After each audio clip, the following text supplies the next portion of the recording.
CEO Ronald from Creating the Difference. I want to talk to you briefly about how to build an arsenal. Building an arsenal is part the bowling ball and part the surface. We're going to start with the bowling ball. One of the first bowling balls you're going to want to make sure you have is a urethane bowling ball.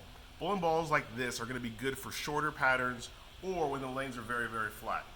One of the things that you're going to need to know about the urethane bowling ball is having surface on that bowling ball. We'd recommend if you're going to have a urethane bowling ball, have it either at a 500 grit surface, which is going to give you a lot of traction, a lot of earlier hook, or you can actually have this urethane ball polished and use it for spares. If you don't use this bowling ball for spares, then you should have a polyester ball or a plastic ball and use that for spares.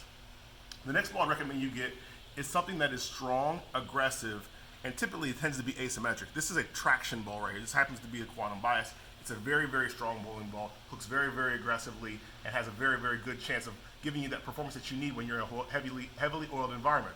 The thing about this ball is you want to make sure you have the right surface on it. So having it at a 1,000 grit TruCut, it's going to be the right surface to give you that traction ball reaction we're looking for. The next ball here we actually have is a continuous bowling ball. This ball happens to be called the High Road X. It's actually finished, when you were to measure the scan of this bowling ball, it's going to be right at about 5,000 grit. So you want to have this bowling ball polished. This is going to be great for leagues, going to be great for most of the environments that you're going to run into that typically tend to break down. So at some point, this ball more than likely, or a ball like this, will come more into play.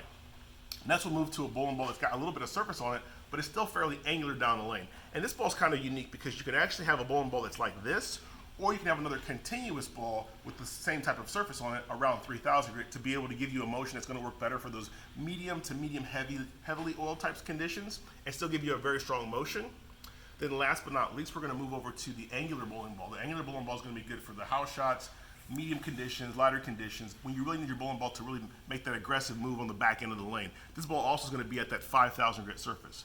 So that's the combination that you're going to want to look for when you're trying to build yourself an arsenal. You need bowling balls that hook early, you need bowling balls that hook late, you need bowling balls that hook in the middle. You can use TruCut surface to be able to manipulate the performance of these bowling balls. If you have more questions or need more information, make sure you check us out at ctdbowling.com. Ronald Hicklin, CEO from Creating the Difference. Have a great day.